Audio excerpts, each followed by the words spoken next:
السلام علیکم. وعلیکم السلام ورحمۃ اللہ. وعلیکم السلام ورحمۃ اللہ وبرکاتہ. حنیف صاحب کیسی طبیعت ہے آپ کی؟ طبیعت ٹھیک ہے الحمدللہ. کون صاحب بات کر رہے ہیں بھائی؟ میں شایان بات کر رہا ہوں، نازم آباد سے ہے، لاہور ہوٹل. شایان احمد. اچھا ہاں، میں یہ پوچھنا چاہ رہا تھا حنیف صاحب کہ یہ جو سورہ یوسف میں سجدہ آ رہا ہے، یہ اللہ تعالیٰ کو سجدہ ہے، سجدہ شکر ہے آپ کو نہیں معلوم کیا؟ نہیں، اصل میں بات یہ ہے، مجھے معلوم نہیں ہے، یہ میرے ماما ہوتے ہیں، انہوں نے بتایا تھا اللہ کو سجدہ ہے، تو میں نے آپ کا نمبر لیا ہے میں نے. کون ہے آپ کے ماما؟ میرے ماما کاشف ماما ہے. اچھا،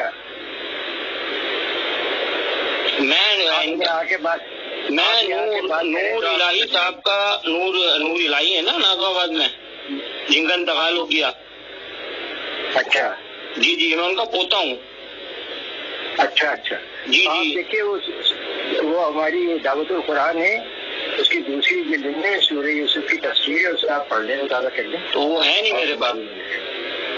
نہیں، وہ مشہور ہوگی، وہاں سے لے لیں، وہیں جا کے مطالعہ کر لیں.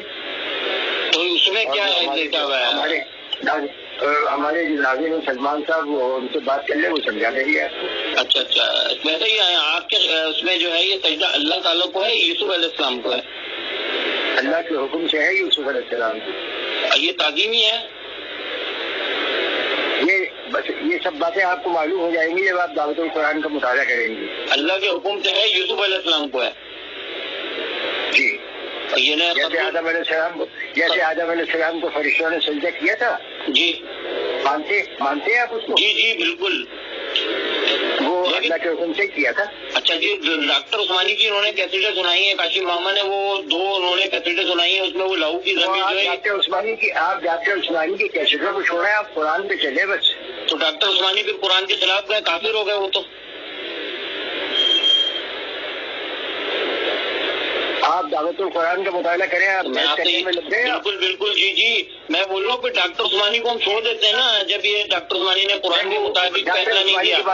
ڈاکٹر عثمانی کے بارے میں یہ غلط افواہ پھیلائی ہوئی ہے. ڈاکٹر عثمانی نے ایسی کوئی بات نہیں کہی. نہیں، وہ 2 کیسٹیں آئی ہیں ان کی ڈاکٹر عثمانی کی کہ لہو کی ضمیر یہ اللہ کے لیے. وہ بناوٹی کیسٹیں ہیں. ڈاکٹر عثمانی قرآن کے خلاف نہیں کہہ سکتے. استغفر اللہ. حنیف صاحب ٹھیک ہے، اس عمر میں آپ تھوڑا سا خیال کر لیں اپنا. آپ ڈاکٹر عثمانی کی آواز ہے وہ میں نے پوری اس کی لیبارٹری سے ریسرچ کروائی ہے، ڈاکٹر صاحب کی آواز ہے وہ. یہ کراچی کے کسی ساتھی نے، ان کے اپنے ساتھی نے فون کیا محمد حنیف صاحب کو یہ پوچھنے کے لیے اور تصدیق چاہنے کے لیے، ان کو سمجھانے کے لیے بھی کہ دیکھو یہ جو سورہ یوسف کے اندر سجدے کا ذکر ہے، یہ اللہ کو ہوا یا یوسف علیہ السلام کو؟ تو حنیف صاحب آگے سے کہہ رہے ہیں کہ اللہ کے حکم سے یوسف علیہ السلام کو ہوا، اور پھر بار بار کہہ رہے ہیں بس میری تفسیر پڑھ لو. دعوت القرآن حوالہ بھی دے رہے ہیں کہ دعوت القرآن سورہ یوسف کی تفسیر پڑھ لو، یعنی 100 نمبر آیت کی، تو پھر سب کچھ تمہیں کلیئر ہو جائے گا. تو اللہ کے بندو، انہی تفسیروں نے تو مارا ہے، کاش یہ تفسیر نہ کرتے.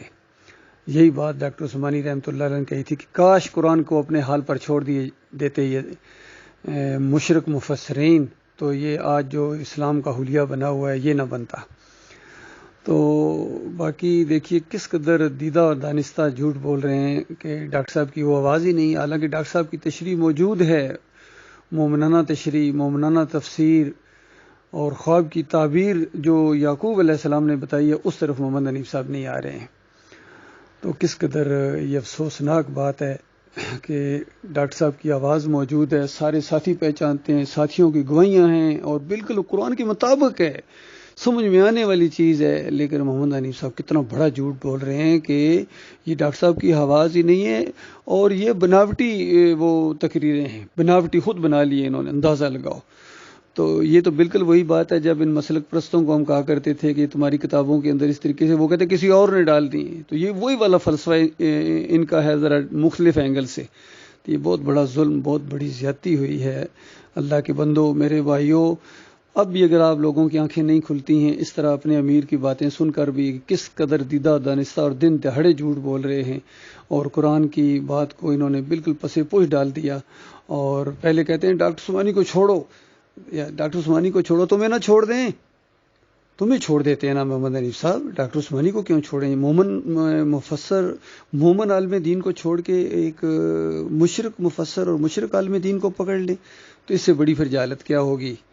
تو اللہ کے بندوں اپنی آنکھیں کھولو، ابھی بھی وقت ہے۔ اگر اس ایمان عقیدے کے اندر شرک کے ساتھ تم مر گئے تو ہمیشہ ہمیشہ کی آگ کے اندر تم چلے جاؤ گے، اور بیوی بچوں سمیت وہاں جا کے پچھتاوا ہوگا، چیخو گے، چلاؤ گے، اپنے ہاتھ کاٹو گے، لیکن واپس نہیں آ سکو گے۔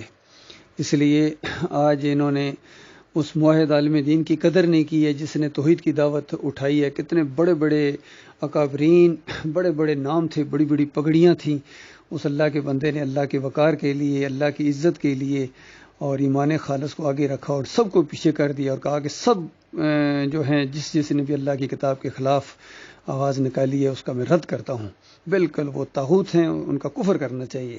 تو اس انداز سے یہ دعوت اٹھی ہے، کتنا زبردست کام ہوا تھا، اور اللہ کی رحمت کے ذریعے جماعت وجود میں آئی تھی، لیکن ظالموں نے ذرا بھی قدر نہیں کی۔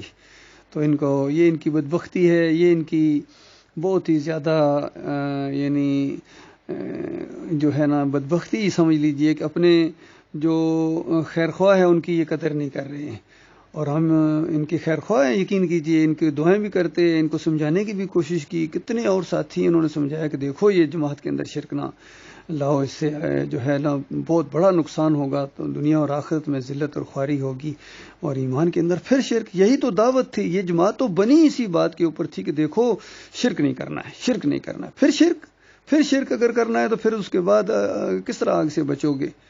تو میرے بھائیو، اگر اللہ کی کتاب کے مقابلے میں اپنے امیر کی بات کو مانو گے، محمد حنیف صاحب کی، تو پھر تمہارے اور بریلویوں اور دیوبندیوں میں کیا فرق رہ جائے گا؟ کیا جماعت اس لیے بنائی تھی کہ اللہ کا مقابلہ کیا جائے؟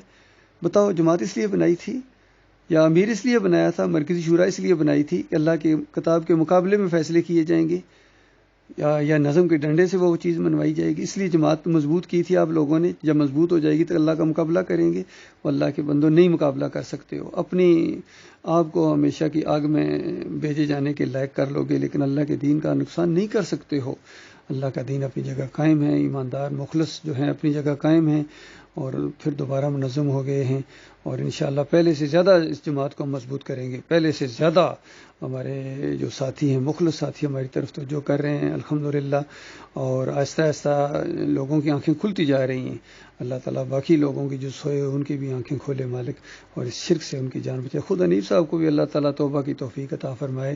یہ یعنی ضد اور انا کا مسئلہ انہوں نے بنا لیا ہے، بالکل پوری طرح یہ بات واضح ہے۔